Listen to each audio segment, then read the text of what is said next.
Jim in Staten Island. What's up, Jim? How are you, buddy? Hey man, are you psyched for the snow tomorrow?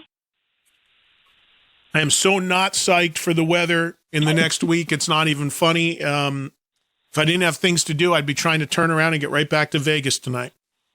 Yeah, it's going to be a mess. All right, quick shout out to Ray Carrick and everyone on Trump Nation. I went to see the Zeppelin movie Wednesday at Lincoln Center, and yeah, it was just I had a packed house. They gave us all free posters, and Really? You got a free poster? yeah, as we were walking in, we all, the one that's in the window box. Yeah. We all got one of those, and it was sold out. I was right in the middle, like you, so I was like, when they did those live performances, it was like you were there. It was insane, and after every live performance, we were all cheering, like it was like you were at a show.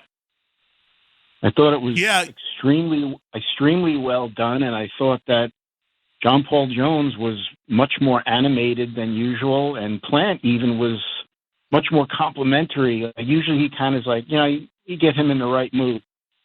Sometimes he kind of does, say like, oh, that was a long time ago, but no, he was into it.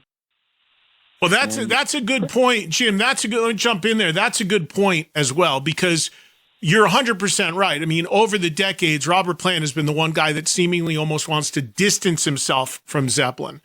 And he seemed genuinely engaged in these interviews and liked talking about it. John Paul Jones, I think John Paul Jones looks great for his age. He's totally with it. It was great hearing him, and he brought some great stuff to the table. And Page is Page. I mean, Page is always like that. He was great. I mean, but that's a good point about Plant. And I got to tell you, I don't know if you felt this way, but seeing the three of those guys and seeing them kind of light up looking at that footage and seeing to have really kind of connected with the whole Zeppelin stuff again, at least for those interviews in the movie, which you got to figure those interviews were probably done 3-4 years ago. But still, it makes you wonder. My favorite part. That was my favorite part, watching them react to hearing Bonzo and some of that footage from the Bath Festival. That was the best. I did read that the filmmakers went to Jimmy Page first and did a 7-hour interview with him for this.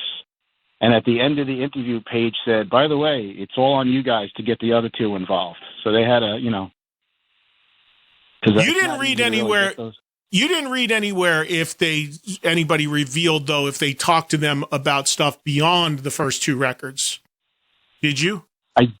I didn't see anything about that, but I'm right there with you. Like I wanna go straight through the outdoor. Yeah, exactly. I mean, if you think about it, I got to run, Jim. I got an interview, but thank you. If you think about it, somebody said yesterday, 2 days ago, this could almost be 3 parts. Because you could pick it up with Zeppelin 3 and maybe go through Presence. And then you could pick it up in Through the Outdoor, the death of John Bonham, Coda, and then cap it with all the stuff they've done since Zeppelin, the O2 reunion, the Atlantic Records 40th anniversary reunion, the good and bad of all of it. Page Plant records, everything. Robert's solo career, John Paul Jones doing what he does.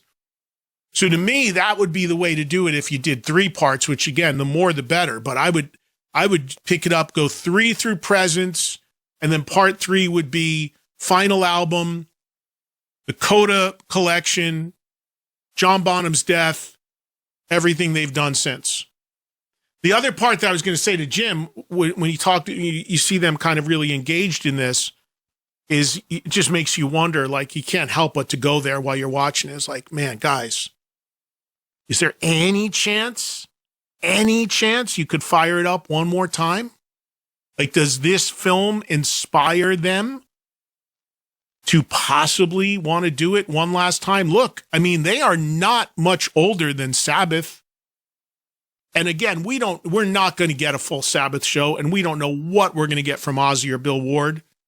in 4 or 5 months, but still, Plant is out there. The difference here is Plant is always touring and is still making music and has been by far the most prolific guy of the surviving members of Zeppelin in terms of touring and making records, even though they're not heavy rock records. But it makes you dream. One show, maybe. Celebrate the film, maybe. I mean, do charity if you want. I don't know.